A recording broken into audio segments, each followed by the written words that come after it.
पिताजी, आपकी कुमकुम, मैं जापान जा रही हूँ। रास्ते में थाईलैंड भी रुकूंगी पिताजी। मेरे लिए दुआ करना पिताजी। बेटी, तुम जहाँ जा रही हो वहाँ दुआ से ज्यादा एहतियात की जरूरत है। लेकिन तुम जा क्यों रही हो बेटी?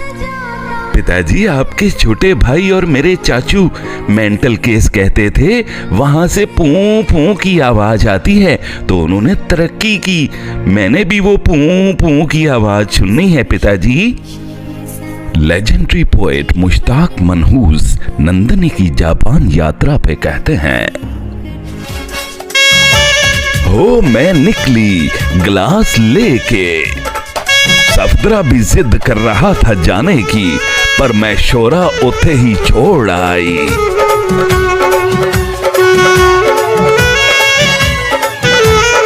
थाईलैंड पहुंचने पे नंदनी का स्वागत किया वहां से गुजर रहे एक पाकिस्तानी कपल और उनकी फिलिपिनो मेड ने।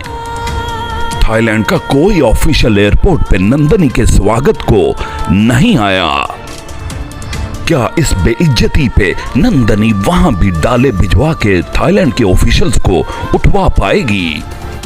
दूसरी ओर नंदनी की नौकरानी कुशल्या साथ ना ले जाने पे रो रही है। क्या शेखुपुरे की कुशल्या इस दुख में ग्राउंड टू अर्थ हो जाएगी या फिर फाइबर वॉल ही रहेगी? जानने के लिए देखिए पटवारन प्लस की नई सीरीज पूं पूं पूं में इस शनिवार दिन 11 बजे। मैं एक दफ़ा जापान गया, ये 80 की दहाई की बात थी। तो मैंने देखा, देखें ये कौमें इस तरह बनती हैं। मैंने देखा कि आवाज़ आ रही इस तरह और फिर बंद हो जाए, फिर मैं चंद कदम आगे चलूँ फिर आवाज़ आए इस तरह, फिर मैं चंद कदम